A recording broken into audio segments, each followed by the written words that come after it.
Aquí comienza No Importa Nada, todos los viernes a las 18, con la conducción de Jairo Straccia, por Radio LED. Ni siquiera, sé cuánto estamos preparados para esa discusión filosófica, porque hay cosas mucho más tangibles, porque además también hay otra cosa. Pero la respuesta no es no. Si no, te preguntan, ¿no estás de acuerdo con la venta depende, de niños? No, porque depende en qué términos estés pensando. Depende en qué términos estés pensando.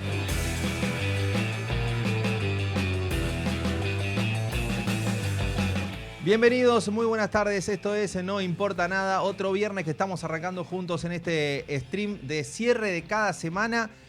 Otra semana con una flor de historia para contar que viene del mundo directo hacia la Argentina. Se trata nada más y nada menos que del shock que está atravesando la economía y la política internacional de la mano de la gestión del presidente Donald Trump en los Estados Unidos, con efecto en el mundo financiero que está en las últimas 48 horas atravesando un sacudón que empieza a parecerse más a un cambio de ciclo, a un cambio de tendencia en lo que representan los precios de los activos financieros, los movimientos de los capitales en el planeta y obviamente mientras se discute qué alcance tiene en materia geopolítica de reparto de poder entre las potencias, hay países como el nuestro que se preguntan cómo puede esto afectar la suerte que atraviesan el gobierno, su plan económico y obviamente la población, eventualmente si es afectada por efectos, a través del precio del dólar y en última instancia de la inflación y su vida cotidiana. Eso es lo que estamos viviendo después de, si ustedes no lo vieron,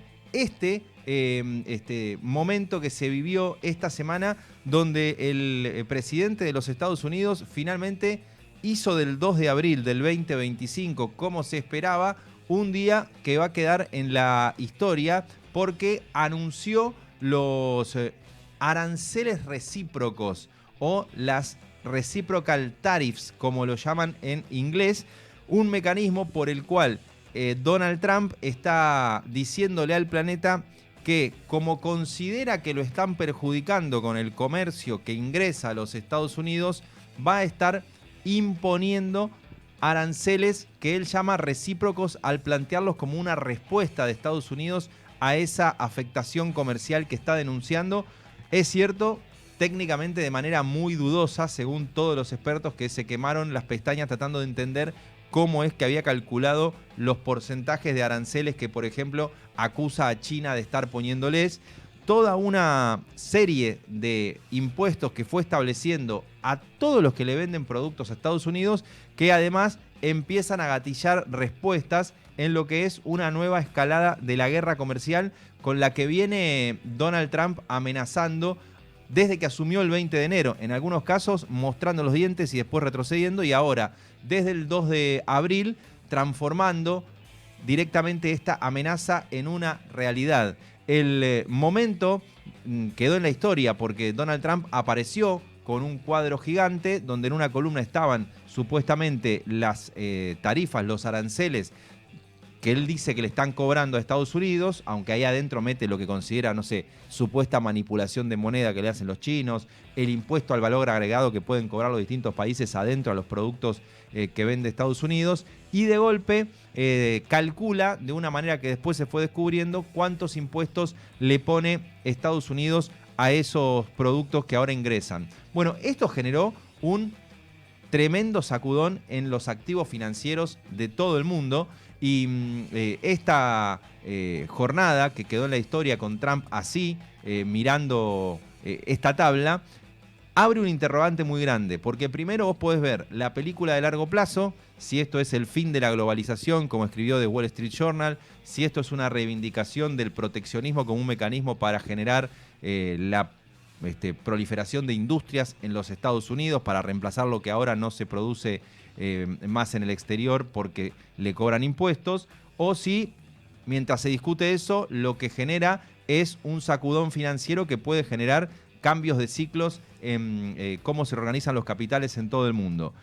Lo loco es que nos agarra este momento de Donald Trump en el mayor periodo de chupamedismo de un gobierno argentino a un gobierno estadounidense. Y me animo a decir en el mayor momento porque incluso por el nivel de mensaje, halago y veneración que hace la Casa Rosada de la Casa Blanca, estamos dejando atrás incluso al momento de las relaciones carnales de Carlos Menem.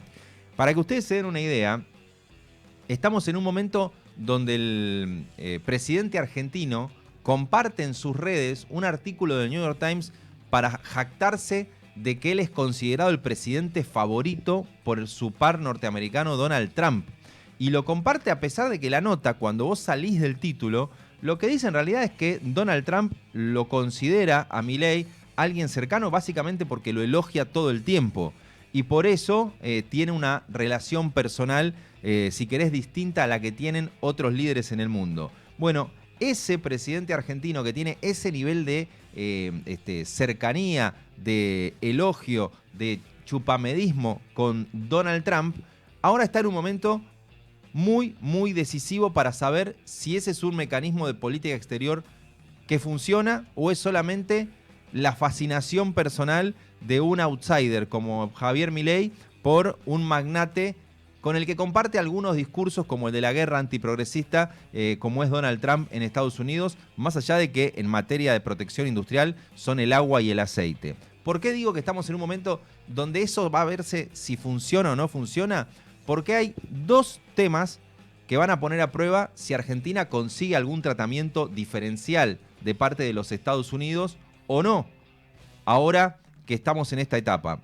Por un lado con los aranceles, porque Argentina recibió un 10% de aranceles para su producción que ingresa a los Estados Unidos y llamativamente o no, porque no importa nada, como es el nombre de esta emisión, desde el gobierno, el vocero presidencial salió a decir que es una medida donde Argentina salió beneficiada.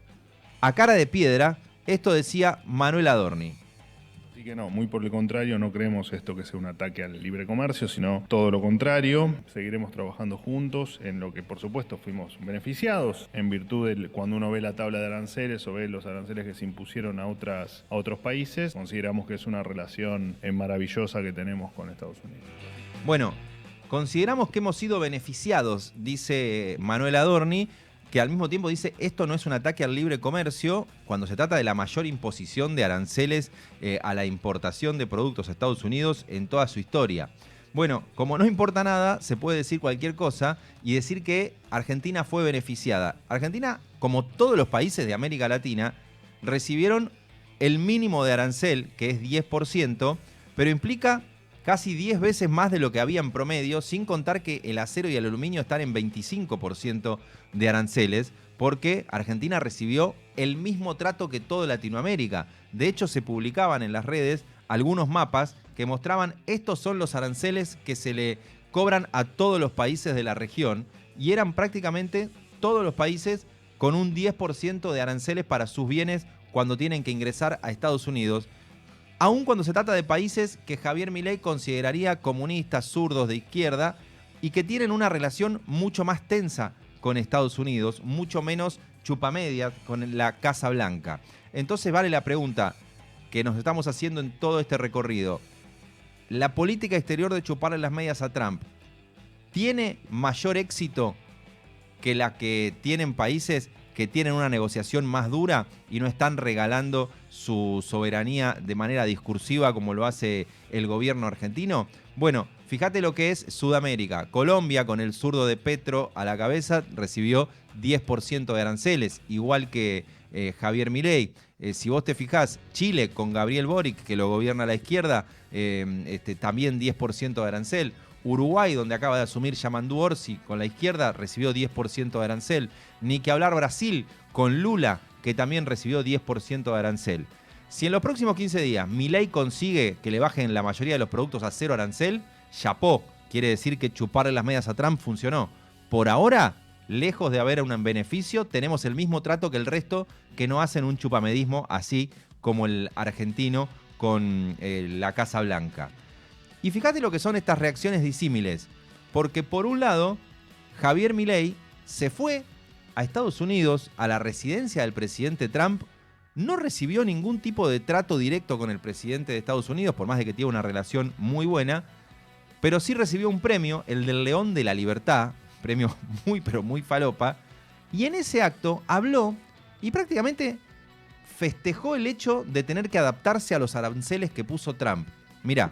La Argentina va a avanzar para readecuar la normativa de manera que cumplamos los requerimientos de las propuestas de aranceles recíprocas elaborados por el presidente Donald Trump. Ya hemos cumplido 9 de los 16 requerimientos necesarios y he instruido la Cancillería. Ahí es cuando dice, escuchá. Secretaría de Comercio de mi país para que avance en el cumplimiento de los requerimientos restantes. Momento de hacer.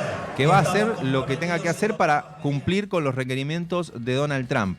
Lo grita como si fuera un logro, pero es simplemente por ahora atenerse a lo que le impuso la Casa Blanca sin ningún tipo de trato prioritario. Si en 15 días tiene aranceles cero en muchos productos, será chapó, lo consiguió la diplomacia del chupamedismo. Por ahora es chupar las medias y recibir el mismo trato que Lula, el presidente de Brasil, que cuando se refirió a los aranceles que le impuso el gobierno de Donald Trump, reaccionó de esta manera, mirá.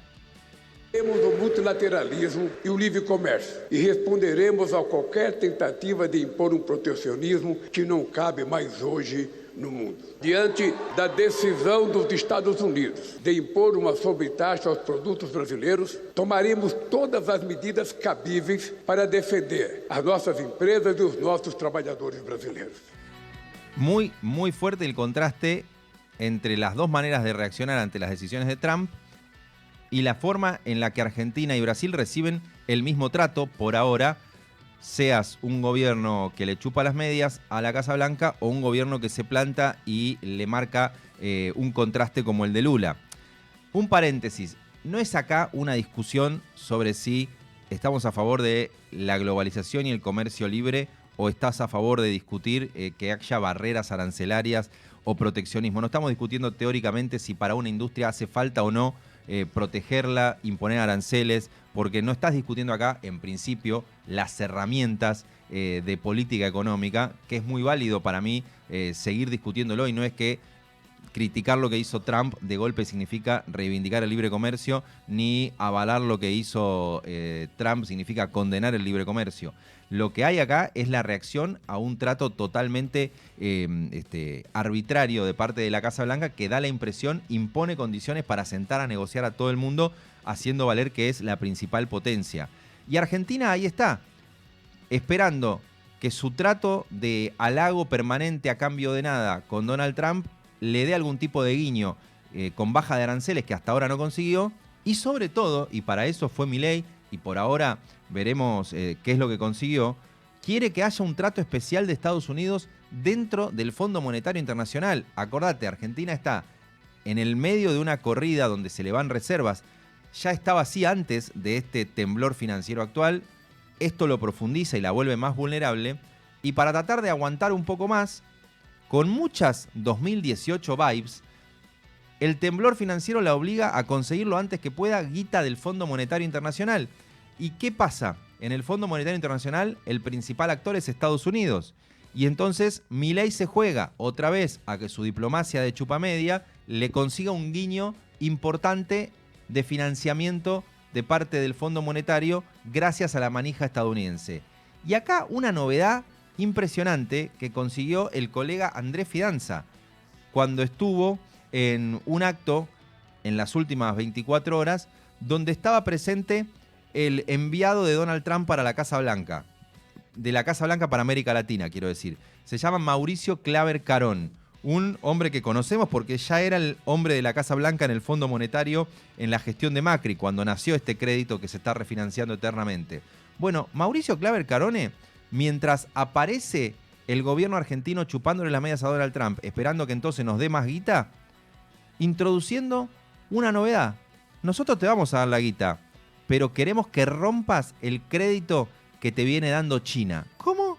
De golpe, para que vos me des plata a Estados Unidos, me estás pidiendo algo que no se sabía, que es que yo deje de tener un soporte para mis reservas con un crédito de China.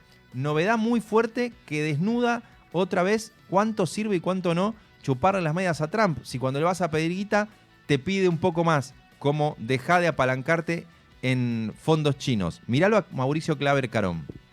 Obviamente Argentina es un país aliado, el presidente Milei es un aliado, efectivamente el secretario de Estado estuvo con el canciller de Argentina recientemente y al fin y al cabo siempre buscando cómo trabajar conjuntamente, bilateralmente para el bien. Nosotros queremos que el presidente Milei tenga éxito, entendemos primero el sacrificio enorme que ha llevado a cabo, con obviamente todas las reformas fiscales que ha llevado a cabo, yo creo que es admirable en el mundo en ese sentido, y es algo que francamente estamos haciendo aquí en los Estados Unidos. Mira ahora, Un tema que sí nos preocupa en Argentina sigue siendo obviamente el papel de China. En ese sentido también afecta, y no me voy a entrometer obviamente en medio de unas negociaciones que está llevando a cabo con el Fondo Monetario porque queremos que tenga éxito. Pero lo que sí, eventualmente, lo que quisiéramos ver que termine es la famosa línea de crédito que tiene Argentina con China. Y lo que queremos asegurarnos es que ningún acuerdo con el cual se llega con el Fondo Monetario termine prolongando esa línea de crédito o ese swap line que tienen. Al fin y al cabo, las medidas que pueda tomar Argentina y mientras mantengan esa línea de crédito, siempre China va a poder extorsionar. Impresionante, nunca tan claro el poder que te hace sentir un gobierno como el de Estados Unidos, a donde vos pensás que tenés un trato especial, donde vos pensás que son tus amigos, donde los elogiás hasta el ridículo, y de golpe, cuando estás yendo a conseguir el último guiño antes de que tambaleen más las reservas del Banco Central, aparece un funcionario y dice lo que no se había dicho hasta acá. ¿Vos querés plata? Bueno, basta de seguir poniendo dentro de las reservas ese crédito llamado swap con el que venís fortaleciéndote, porque si no, esa guita que vos querés que te demos no va a estar. Impresionante el contraste entre buscar el apoyo estadounidense chupándole las medias a Trump y lo que te responde la Casa Blanca en este contexto. Son dos escenarios donde se juega la suerte de esa democracia felpudo que hasta ahora aplicó el presidente Javier Milei. Porque si en 15 días consigue que le bajen aranceles a los productos argentinos y se muestre que tiene un acceso diferencial, habrá que reconocerle que felpudo y todo consigue con esa estrategia ventajas para nuestro país. Si en 15 días consigue que lo bañen en dólares desde el Fondo Monetario Internacional y no le impongan ese tipo de condiciones, habrá que reconocerle que haber estado cerca hasta parecer una mascota de Trump es un mecanismo con el cual consiguió un, por lo menos, salvataje temporario para el Banco Central. Porque si no lo consigue, va a estar regalando prestigio, regalando posiciones de parte de la Argentina a cambio de nada. Está abierta la discusión y así es como arranca este viernes de stream en No Importa Nada, donde a las 6:21 les decimos muy buenas tardes. Vamos a unos avisos comerciales y ya venimos. Buenas tardes.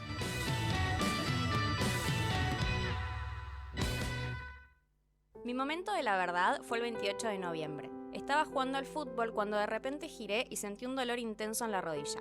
Sí, rotura de ligamento. Durante un año las únicas canchas que pisé fueron las de rehabilitación, cirugía, kinesiología. Pero gracias a los médicos, un año después volví a pisar una cancha real y me sentí tan bien como antes. OSDE. En el momento de la verdad. Superintendencia de Servicios de Salud 0800-222-72583 www.sssalud.gov.ar Registro Nacional de Agentes del Seguro 400.800 Registro Nacional de Entidades de Medicina Prepaga número 6-1408-1 Tarifa SOS de Comunicar 0810-555-6733 Nuestra web a contacto@osde.com.ar. Somos los laboratorios farmacéuticos argentinos, con más de 100 años de trayectoria impulsando la innovación y la ciencia en el país. Nuestra vanguardia nos permite competir a nivel mundial en mercados altamente exigentes de los 5 continentes.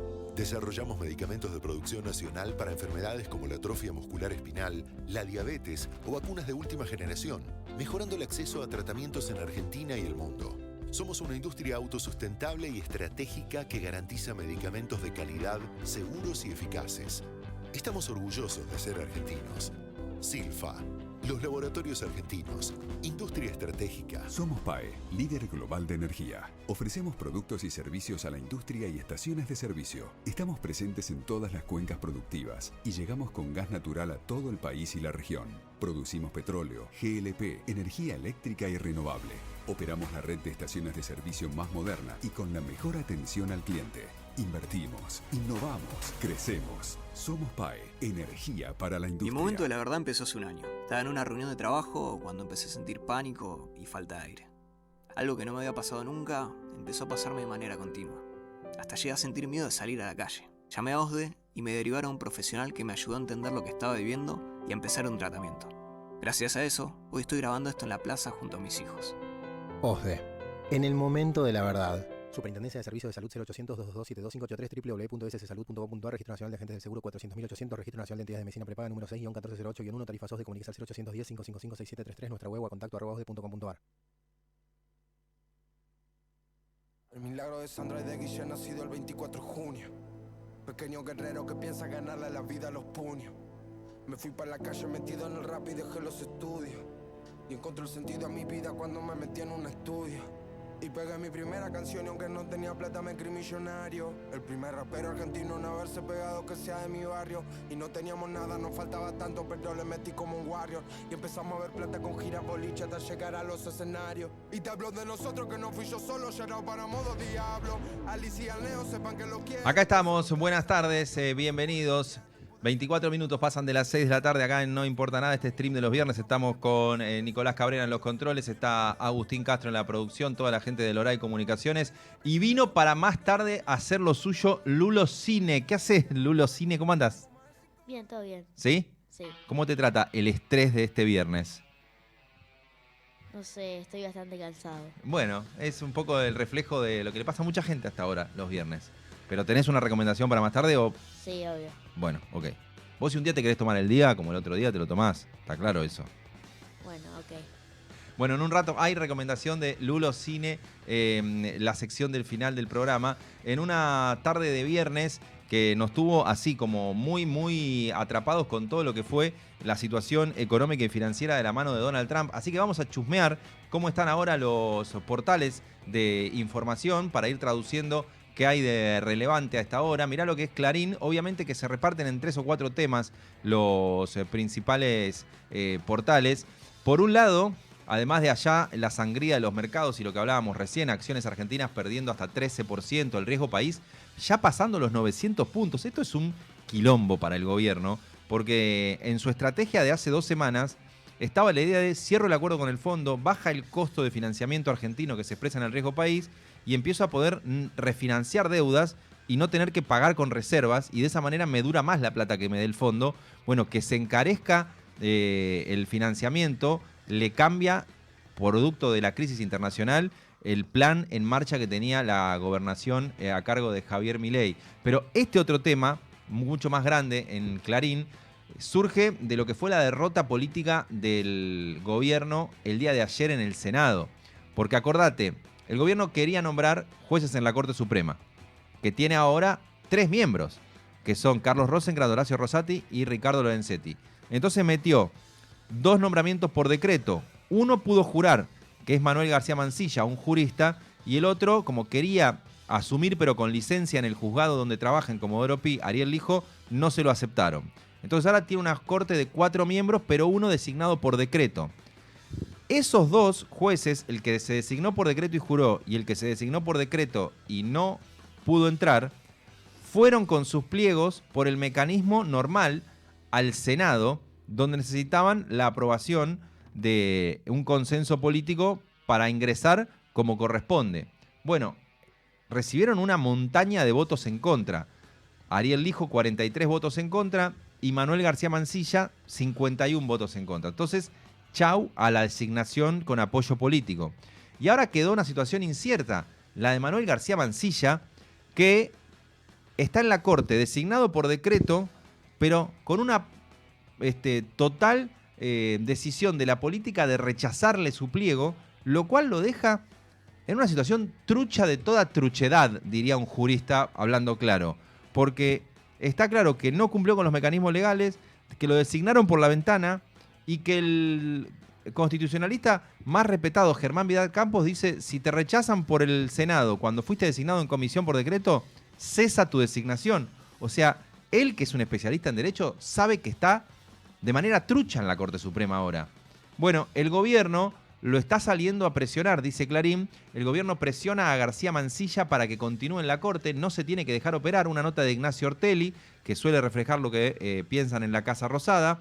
Desde el entorno de Milei afirman que su designación por decreto es constitucional y debe mantenerse en su cargo sin importar la opinión de los demás. Se dan en medio de versiones que dan cuenta de que el catedrático consultará a sus pares del alto tribunal.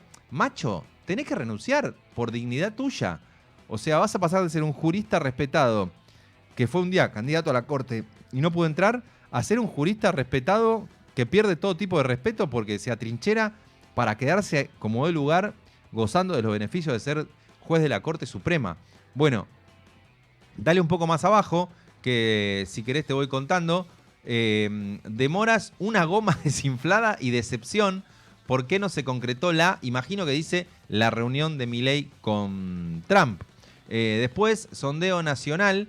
Una nueva encuesta midió a 17 políticos del oficialismo y la oposición reprobaron 15. Otra vez nota de encuesta de Eduardo Paladini. Yo ya les conté que siempre que hay una nota de Eduardo Paladini es una nota de encuestas. Tenés eso en la tapa de Clarín. Vamos a otro portal si querés. No sé si querés, vamos a La Nación. Títulos principales. Estás ahí en el internacional, me parece, ¿no? Ahí vas. Tenés un viernes negro a nivel bursátil. El índice miedo de Wall Street se dispara 50% en un día. Fuerte advertencia de la Fed por los aranceles de Trump. Pronostica más inflación y menor crecimiento. Ese que está ahí es Jerome Powell, el presidente de la Reserva Federal, que es el presidente del Banco Central de Estados Unidos. Los temas de la tensión financiera obviamente dominan la portada en este momento de Clarín y de La Nación. Auditoría sorpresa, el gobierno presiona a la Unión Tranviaria Automotor para que circulen los colectivos el día del paro de la CGT. Hay una foto, si no me equivoco, de Roberto Fernández, el titular del gremio de los choferes de colectivos. Acordate que el miércoles que viene hay paro de la CGT. El paro arranca al mediodía porque van a acompañar la protesta de los jubilados, los gremios, pero el paro de transportes arranca a la medianoche cuando arranca el 10, así que ahí va a haber un foco de presión y son los títulos principales que tiene La Nación. Si le das para abajo, tenés un tema recontra preocupante que son los chicos de un colegio en Escobar que según algunos chats estaban organizando ingresar con armas al colegio, un delirio, una preocupación para todos los padres que fue desactivada por el que se conoció este grupo de chats. Y después tenés también el momento donde al piloto de Alpine, la escudería donde está anotado Franco Colapinto, se llevó puesto ahí un costado de la pista, pero igual va a correr, ¿no, Agus? Se supone, se llama Duhan. No te estoy escuchando. ¿Habla? ¿No puedes hablar al aire o estás al horno? Bueno. Va a correr Duhan. Entonces Colapinto sigue esperando. Ahí estamos. Colapinto ni siquiera viajó a Japón. Es cierto que está toda la hinchada argentina esperando que choque Duhan, pero no lo llaman al otro. Bueno, baja un poquito más, que lea un par de títulos más de La Nación y ponemos un poco de música en este stream. Uy, hay una foto de De Michelis. Escándalo en México. De Michelis discutió con una estrella de su equipo y todo terminó muy mal. Ay, no me digas que no pagamos La Nación. Yo tengo acá, pero tengo mucha curiosidad. ¿Vos sabés qué pasó, Agus?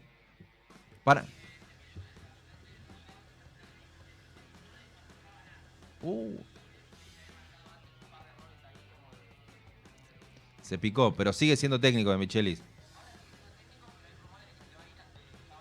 Sí, estamos viendo si se va o no. Acordate que hay un partido River de Gallardo de Monterrey de Michelis en el Mundial de Clubes. Y entonces la carrera de Michelis genera más interés, además de que es un referente que jugó en la selección y que dirigió a River. Bueno, todo esto está en los portales. ¿Querés poner un medio económico y antes de poner un tema para ver cómo se está viendo directamente? Bueno, el Banco Central vendió dólares en 13 de las últimas 14 ruedas. Las reservas bajaron casi 3.000 millones de dólares en 3 semanas. Turbulencia en los mercados. Los ADR, que son los certificados que representan las acciones argentinas en Estados Unidos, caen hasta 13,4%. El riesgo país roza los 950 puntos. O sea, es una portada de ámbito financiero malísima para el contexto donde el gobierno esperaba tener más tranquilidad y lo que agiganta la necesidad de conseguir guita del Fondo Monetario, pero muy a la 2018 te abre preguntas sobre cuánta estabilidad le aporta o si va a ser simplemente el ingreso de guita para generar más brecha, más devaluación, más inflación y que encima los dólares se te vayan y la deuda quede.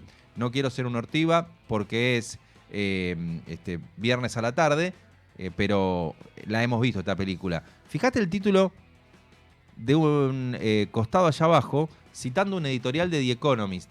The Economist advierte al FMI por Argentina, debe actuar con generosidad pero no sin condiciones. O sea, todo apunta a lo que va a pedir el Fondo Monetario Internacional. El semanario británico analizó el pedido de Milei por un nuevo préstamo y alertó sobre los riesgos que enfrenta el Fondo Monetario Internacional si no hay reformas concretas, el rol clave de Estados Unidos y las dudas sobre el peso. The Economist completa así este recorrido por los portales. ¿Estamos bien, Lulo?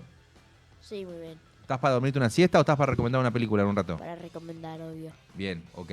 Tenés que saludar gente. Vi que el otro día te recomendaban gente que saludes, así que en un rato hace un repaso de qué saludos tenés que mandar.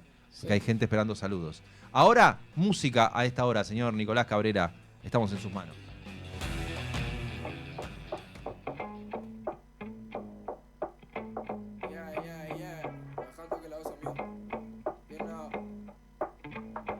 No sé si está bien o mal.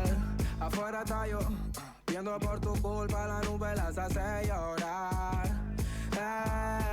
Yo buscando respuesta en el cielo, peleándome por dentro, camino en contraviento, manchándome las Air for One. No sé si está bien o mal. Cuando todo se cae, solo yo lo sé. Vos guacho, mira tranquilo, no me conoce. Yo ando escuchando rap con la capucha puesta, sabiendo que con tu mirada me molesta. Aunque cada paso pese kilo. Si el mundo no hace caso, perseguilo. Guacho, di lo que tenía y tengo más, porque si caigo es con estilo. Aunque si vos no estás acá, yo no puedo dormir tranquilo, man. Mami, si todo se te cae, creo que sabes a dónde ir. Una L y una B en your mind. Mami, si todo se te cae, creo que sabes a dónde ir. Una L y una B en your mind. Y aunque ya casi nadie me vea como antes, sigo siendo el mismo, 3 pasos adelante. Ahora todos llaman, todos quieren ser parte, pero yo solo como con quien pase hambre. Vengo del barrio de los inmigrantes. Dime dónde estaba y que voy a buscarte. Te llevo pa'l Juda, la zona de Ganter, para que encontré lo que un día buscaste. No sé si está bien o mal. Afuera está yo, viendo por tu culpa la nube las hace llorar. Yeah. Mami, si todo se te cae, creo que sabes a dónde ir. Ya sabes a dónde ir. Una L y una B en your mind. Mami, si todo se te cae, creo que sabes a dónde ir. Una L y una B en your mind.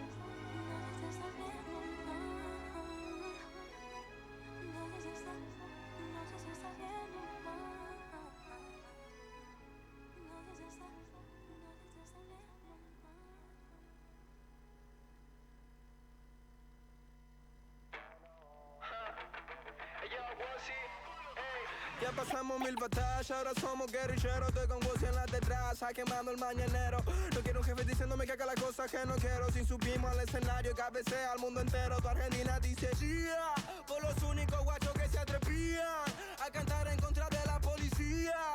El Wozito pone sangre y ahora yo tirando fruta. Ya está lista la sangría. Trueno gira la bebida, ganamos un par de copas y ahora hicimos nuestra liga. Rezan pa' que remos, pero sobra puntería. Y si queremos equivocarnos, está más tiempo todavía. Hacia la vida solo encuentro el que camina, y si la quedo en la mitad va a ser siempre con la mía. No curto con los líderes, títeres del interés. Por eso ahí me ve, voy jugado de cabeza a pies. Bueno, el flaco chico viene el veneno, te lo traen el Wozito y trueno. Y ahora quieren tirar, no nos puede parar. Y a esta hora, este viernes a la tarde acá en el LED, vamos a detenernos en fenómenos un poco más de largo plazo que se vienen dando en la Argentina, que son como cambios estructurales, que obviamente como estamos siempre corriendo atrás de la última noticia, del último temblor financiero, del último impacto de la coyuntura, no podemos a veces detenernos a alejar el zoom y ver procesos un poco más largos. Y hubo un laburo que se publicó esta semana de la consultora Moiguer que se detuvo a mirar bien en detalle a la clase media argentina, ese concepto tan a veces general, a veces como genérico, pero que refleja una serie de ingresos, consumos, valores, posicionamientos y autopercepciones de la gente y sus modos de vida, que está bueno verlos primero en perspectiva, qué está pasando en los últimos 6, 7 años, hacia adelante y entender qué características tiene, porque me parece que refleja algo que ya sea uno se detiene a verlo a veces en un momento puntual, que es cuando sale el índice de pobreza, pero cuando querés verlo en una película más a largo plazo de cómo venimos y hacia dónde vamos, está bueno adentrarse en este tipo de laburos. Préstenme atención que va a estar buena esta charla, porque lo invito a Martín Eyande, que es director del área de investigación de la consultora Moiguer y uno de los responsables de este trabajo con el cual vamos a estar teniendo como disparador. Gracias, Martín, por atendernos. Bienvenidos, gracias por estar acá este viernes. De nada, Jairo. Buenas tardes para todos por allá. Mirá, yo voy a ir compartiendo algunas de las, voy a decir una palabra de otra época, filminas, algunas de las páginas del PowerPoint, del PDF, porque me generan muchísimas preguntas. Primero, la tendencia más general de este laburo sobre la clase media es que ustedes están viendo que va a venir una, quizás, clase media nueva geográficamente. Están diciendo, che, si había una clase media de centros urbanos, vamos a ver una clase media de otras regiones del país, y me interesa que lo desarrolles un poco, porque es uno de los disparadores interesantes para pensar el futuro de la sociedad argentina a mediano plazo. Bueno, primero empezar a hablar de la clase media es un tema realmente convocante, en el cual hay mucha discursividad al respecto, digamos, los medios siempre están como muy metidos en el tema, digamos, siempre nos han preguntado, nos hacen preguntas de qué le pasa a la clase media, digamos, es como el termómetro de la Argentina, es el termómetro de la clase media de alguna manera, y siendo que nos imaginamos o nos proyectamos desde hace décadas como un país de clase media, bueno, está la pregunta, ¿qué pasa con la clase media? ¿Sigue existiendo una clase media después de todas las crisis, vaivenes económicos que tuvimos? Y de ahí comentar que en general la clase media es bastante heterogénea. Si tuviéramos que pensar, digamos, dentro de la clase media hay un gran grupo, una bolsa gigante de distintos elementos, factores, conjuntos de ingresos, de actitudes, etcétera. ¿Querés que vayamos a ver esa pirámide para ordenar qué es clase media en materia de ingresos? Que siempre ahí es como lo primero a ordenar que el hacer, digo, nosotros desde la consultora solemos hacer laburos en profundidad más allá de los pedidos que tenemos los clientes. Claro. En general, uno por año bastante profundo. El año pasado hicimos sobre jóvenes, este año hicimos sobre clase media y siempre estábamos como, bueno, ¿qué pasa con la clase media? Que es la pregunta recurrente. Bueno, metámonos a full con esto. Y la verdad que es un laburo que, como ninguno antes, ha generado mucho debate, inclusive dentro del equipo nuestro, digamos. Y ahí lo que estamos viendo, no sé, ahí que paramos en alguna Sí, fíjate ahí, yo quiero detenerme justamente en esto de la pirámide que ustedes dicen, la clase media se desacopla. Más abajo hay una filmina donde están las porciones de ingresos bajo el título de La clase media se desacopla. Me interesa, si querés, entremos por ahí. Después nos detenemos en todos estos que están buenísimos, porque me generan un montón de preguntas. Andá explicando qué significa lo del desacople. Bueno, tenemos varias formas de alguna manera de describir o de abordar el concepto de clase o estratificación social o armado de grupos sociales, ¿no? El que más habitualmente se usa, inclusive lo difunden más en medios de comunicación y demás, está más relacionado con el ingreso, que obviamente desde el sentido común pareciera ser el ingreso el que determina de alguna manera a qué clase social uno pertenece, sí. Pero nosotros tratamos de complejizarlo un poco más y usamos el concepto de índice de nivel socioeconómico, que es el que se suele usar en marketing, investigación de mercado, que no computa directamente el concepto de ingreso para de alguna manera ordenar los grupos sociales, sino que es una serie de preguntas que se le hace a los encuestados en relación a el máximo nivel de estudios alcanzado por el principal sostén del hogar y el tipo de empleo que tiene ese principal sostén del hogar. O sea, nosotros ahí estamos viendo la pirámide más tradicional por ingresos que está en el laburo.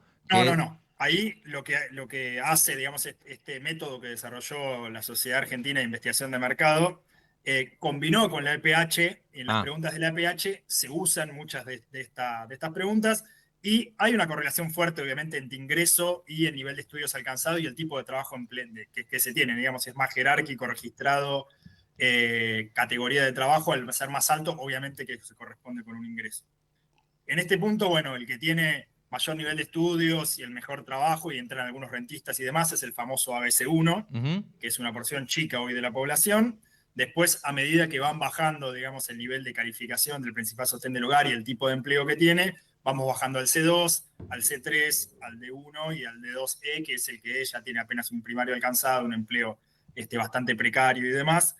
En este caso, en general, tradicionalmente se le llama a la clase media el C2 y C3, que antes se le llamaba clase media típica el C2, y el C3 vendría a ser una especie de clase media baja. Ahí vemos un poco los niveles de ingresos que tienen estos grupos, digamos. Lo que se hace es la operación dentro del grupo que está adscripto en la EPH, que entra en la clasificación C2, se ve cuál es el ingreso que tiene, digamos. No es que está el C2 armado por el ingreso, sino que la operación es al revés. En este caso lo que estamos viendo es que el ingreso promedio del que es clase media baja versus el que es clase media media tiene un salto muy grande, ¿no? Empezamos a ver que hay un desacople en ese punto, y si avanzamos un poco más, lo que vamos a ver es que este C3 tradicional, vemos que hay casi un 100% de diferencia en eso, y ya la distancia entre clase media baja y la clase baja superior, podríamos decir, que es el D1, se achica, ¿no? Empieza a pegarse un poco más a este que en marketing se llama, o en investigación de mercado, el D1, se pega desde ingresos, y encontramos que en un montón más de variables que hacen a la construcción típica de la clase media, empieza a separarse, ¿no? Empieza a desacoplarse el C3 del C2, y por ejemplo, frente a la pregunta, que es otra forma de abordar la clase, que es la autopercepción, solamente 5 de cada 10 en el C3 se sienten clase baja, digamos. Le preguntás que sos clase media, clase alta, clase baja, clase media baja, no.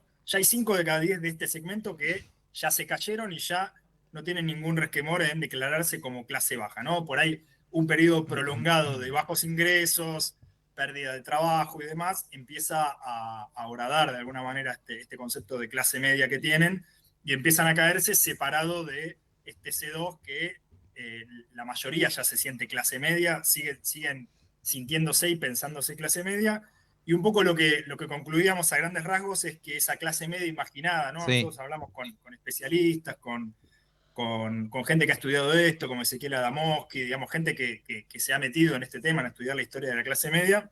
Pareciera que todo ese imaginario de la clase media, que algunos marcan como que empieza a quebrarse hacia mediados de los 70, queda más concentrado en este C2 y hasta en el C1, que tradicionalmente se le dice clase alta, pero cuando vamos a hablar con el C1 se dice, soy clase media, yo no soy clase alta, digamos. Y ahí debe haber una clase media alta. Debe haber, estamos hablando con Martina y Andy, que es de la consultora Moiguera, entendiendo cómo está cambiando la clase media por consumos, por hábitos culturales, por el impacto de estos años de inestabilidad y crisis.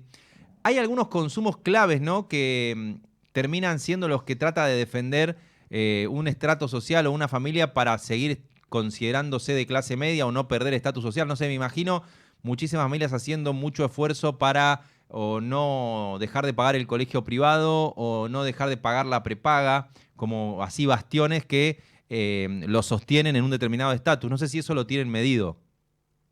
Eso es algo que primero preguntamos. Nosotros arrancamos siempre con una etapa cualitativa en la que fuimos a empezar a ver gente, hicimos entrevistas etnográficas, que es ir a la casa de la gente y bueno, ver cómo viven, qué hacen, cómo se piensan, entrevistas largas.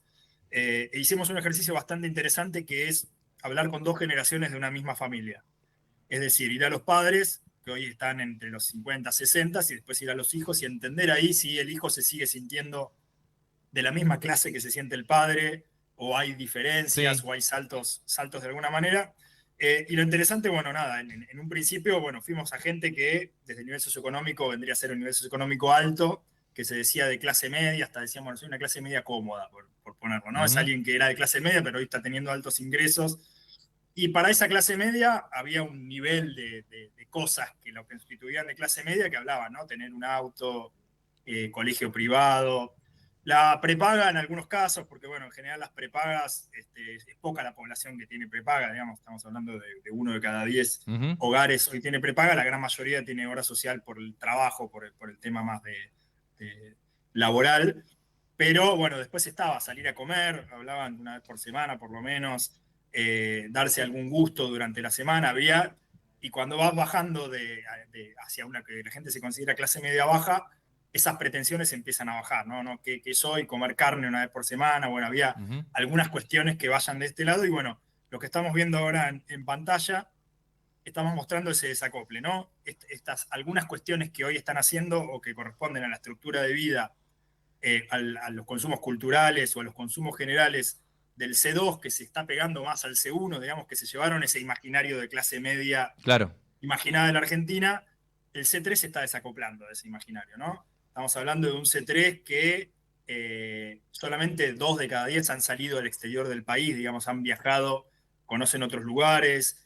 La posesión de vivienda propia también hay un salto grande, digamos, si bien es un anhelo de todos, empieza a bajar hacia la mitad o menos de la mitad. Hoy tienen casa propia, el empleo formal también hay un gap muy grande. Fíjense que hasta la clase media tradicional, 7 de cada 10 hogares tienen empleo formal registrado y baja a 6 de cada 10, solo el 57% hoy está teniendo empleo registrado formal. Vos tenés un montón de indicadores que te muestran que la parte baja del que por ingresos y cuestiones de formación está en la clase media, lo están asemejando igual cada vez más a una parte de lo que se mide como clase baja y lo alejan de una parte de arriba de esa clase media que queda cada vez más cerca de lo que se consideraba clase alta. O sea, como que se parte mucho más, como que se polariza mucho más en estratos sociales. Correcto, y ahí es donde donde empieza la clase media, que por lo que mide este índice de nivel socioeconómico te está midiendo cultura, de alguna manera, y la cultura te determina los consumos, los gustos, las necesidades, las búsquedas, y esta clase media que hoy es baja, que puede tener búsquedas de clase media, no tiene el bolsillo hace muchos años para cumplir eso. Entonces, de alguna manera se siente desparametrizada. ¿Cuáles son los parámetros para yo seguir pensándome de clase media, no? Claro, entonces, y ahí te pregunto, para ir a eso, porque me parecía muy interesante, por ejemplo, cuando se paran en el tema de educación, que ustedes tienen ahí una filmina que se titula La educación ya no garantiza la pertenencia de clase. Cuando hablas de la desparametrización. De golpe dice, mira, ahora lo vamos a compartir en pantalla, pero lo leo, dice, el 40% de los argentinos de clase media alcanzaron un mayor nivel educativo que sus padres, pero no perciben ascenso social. Es correcto. Ahí lo que veíamos era, le preguntábamos si ellos, qué clase social se consideraban actualmente y de qué clase social eran los padres. Entonces, habíamos visto esa pregunta, la hicimos generacionalmente.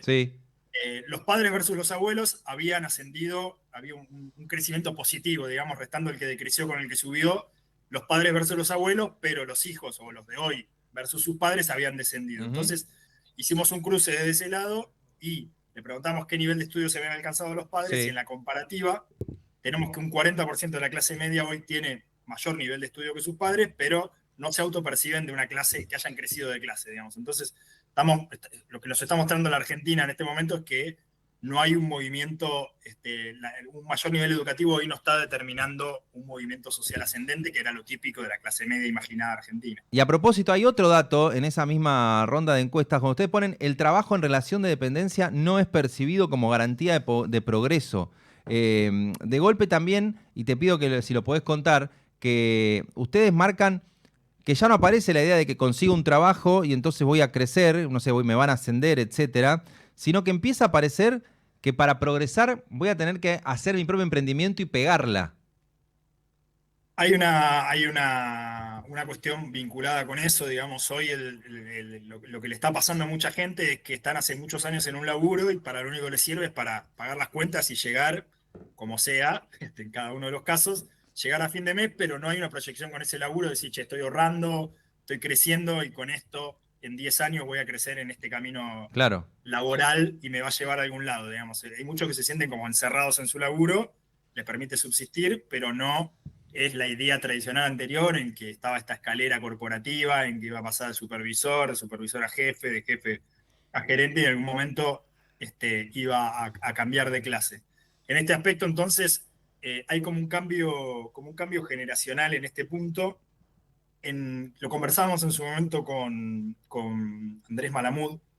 Él traía un concepto que era hablaba del progresismo, es pensar o pensar que mis hijos van a crecer, que van a ser mejor que yo, y ahora lo contraponen con un concepto que está apareciendo que es el de mejorismo, digamos. No sé, no me importan mis hijos, yo quiero crecer hoy y estar bien hoy y empezar a tener un atajo desde ese lado, ¿no? Lo veíamos el año pasado en el estudio de jóvenes y pareciera que se traslada también al resto de la sociedad, ¿no? Quiero generar una mejora para hoy poder pegar un salto y donde aparece, ¿no?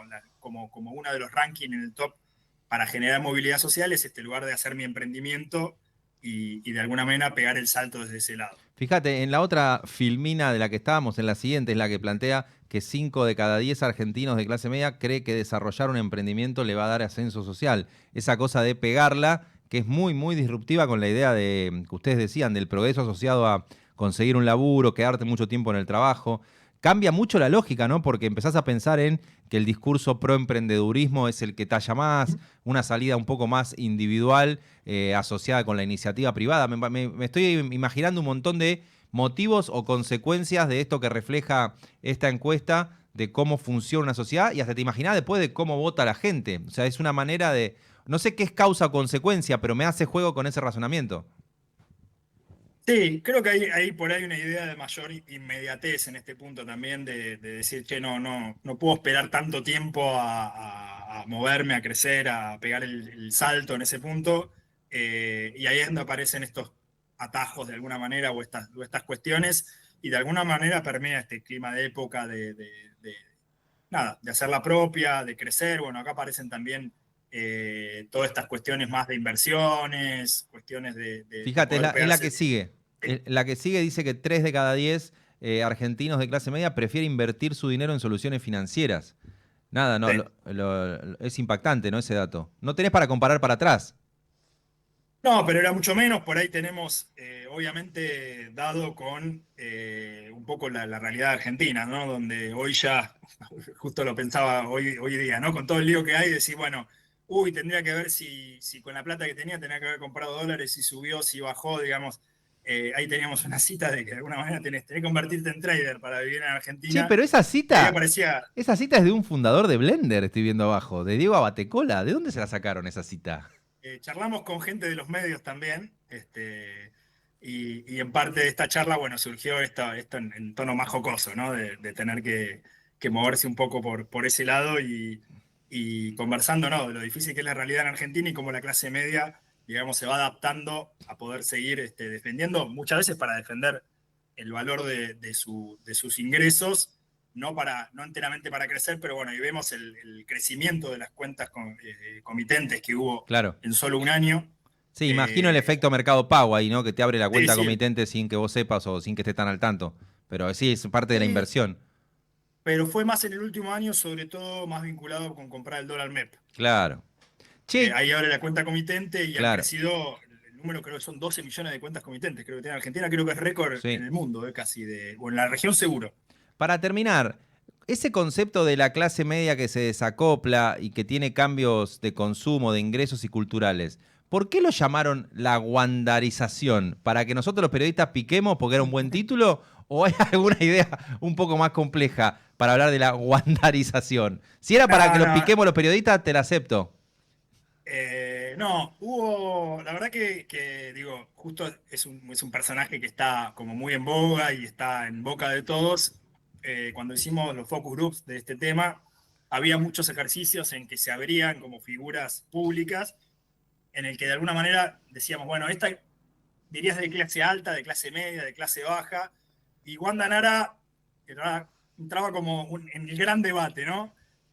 Bueno, no, pero tiene plata, es de clase alta, no, pero los valores de ella son de clase baja, ¿no? Pero viene de una familia de clase media. Empezaba como en un lugar, y ahí empezaba a hablarse un poco de la estética que ella plantea, y nos sirvió un poco todo ese debate que hubo dentro de los grupos y mismo dentro de nuestro equipo de laburo, de empezar a ver este fenómeno de esta nueva clase media baja que se acopló con la clase baja, que se está desacoplando de la clase media y está tomando y está irradiando valores hacia el resto de la sociedad. Teníamos como ejemplo también... O sea, cuando salía con Icardi era más de clase alta, cuando empezó a salir con Elegante se fue más con la clase baja. Después más clase baja, después adquirí una estética también que veíamos en las imágenes que va cambiando. Claro. Ponía una especie de jogging medio de 3 tiras. Empezó a usar otra estética que es la que de alguna manera hoy sentimos que de alguna manera irradia esta estética, nueva estética de clase media baja que se acopla con la clase baja. Lo veíamos también en el surgimiento del fenómeno del trap en Argentina, que en el resto de los países es un fenómeno que surge muy de la clase baja y en Argentina surge de la clase media baja. Digo, son emergentes y de alguna manera voces que tratan de alguna manera una estética, una propuesta que surge más de la clase media baja urbana, no voy a decir porteña, pero hay una carga ahí fuerte. Por ahí Guandanara fue algo de lo que se habló mucho y la gente lo tiene muy presente y de alguna manera irradia desde ese lado. Martina y Andy. También era atractivo. También era atractivo. Claro, de la consultora Moiguer, muy interesante recorrer qué está pasando con la clase media estructuralmente, con la sociedad argentina, y nos diste una mano muy grande. Te mando un abrazo y estamos en contacto. Dale, un abrazo grande para todos. Bueno, en este momento llegamos, antes de despedirnos, al momento de la recomendación de Lulo Cine. Buenas tardes, Lulo, de vuelta. Buenas tardes. Bueno, ¿qué tenés hoy para recomendar? Hoy voy a recomendar The Happening, que se traduce El fin de los tiempos. Es una película de suspenso, ciencia ficción, que es de M. Night Shyamalan. Ah, ya trajiste una de M. Night Shyamalan. Sí. ¿Cuál era la que trajiste? ¿Sexto sentido? No. Sí. Bueno, ¿de qué va? Va de que una pareja que vive en una ciudad, en esa ciudad empieza a morir gente de manera insignificativa. ¿Qué quiere decir? ¿Como que no se sabe por qué? Sí. Bien. ¿Y da mucho miedo o no tanto? No sé si da tanto miedo, es más de sangre. ¿Y tuviste que taparte los ojos en algún momento? No. ¿Recomendación verla con un adulto para un chico de tu edad? Sí, podría ser. Escúchame, puntaje de muerte y asesinatos y sangre, ¿alto o bajo? Alto. Ok. ¿Te tapaste los ojos? No. Bien. ¿Dónde se puede ver? Se puede ver en Max. Bien. ¿Alguna recomendación más? No. ¿Tenías gente a la que le querías dedicar la columna y mandarle saludos? Sí. A Jazmín, a Camilo y a Dante. Bien. Entonces, ¿la película se llama? The Happening. Bien. Recomendación de esta semana. Muchísimas gracias, Lulo Cine. De nada. Llegamos al final de este programa de viernes con lo de siempre, con la compañía, con ustedes acá en LED.fm. Llega Fulbo Champagne, quiero creer, o no lo hacen hoy. Sí, más vale, por favor. Gracias a todos por estar ahí del otro lado. Gracias Agustín Castro, gracias Nico Cabrera, gracias Lulo Cine y gracias a toda la gente de Loray Comunicaciones. Nos encontramos la semana que viene cuando hagamos más No Importa Nada. Adiós.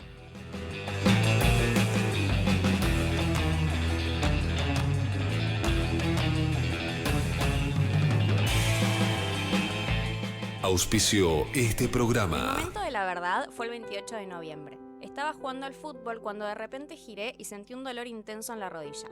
Sí, rotura de ligamento. Durante un año, las únicas canchas que pisé fueron las de rehabilitación, cirugía, kinesiología. Pero gracias a los médicos, un año después volví a pisar una cancha real. Y me sentí tan bien como antes. OSDE.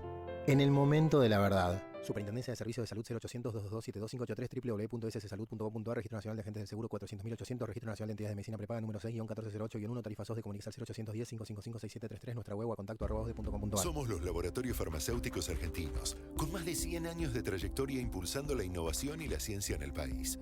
Nuestra vanguardia nos permite competir a nivel mundial en mercados altamente exigentes de los 5 continentes. Desarrollamos medicamentos de producción nacional para enfermedades como la atrofia muscular espinal, la diabetes o vacunas de última generación, mejorando el acceso a tratamientos en Argentina y el mundo. Somos una industria autosustentable y estratégica que garantiza medicamentos de calidad, seguros y eficaces. Estamos orgullosos de ser argentinos. Silfa.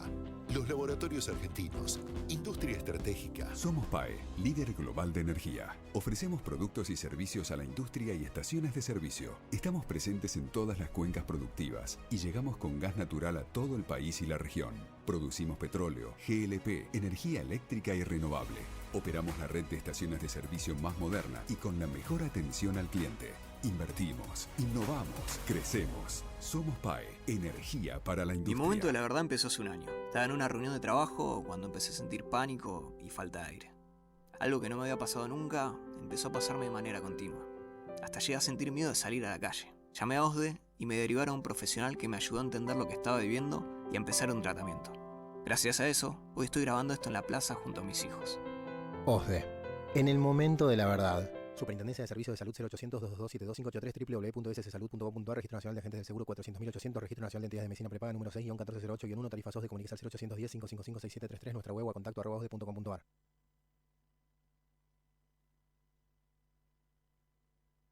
Somos radio en vivo, somos podcast, somos música, somos noticias, somos cultura joven. Somos Radio LED. Una nueva forma de entender la radio.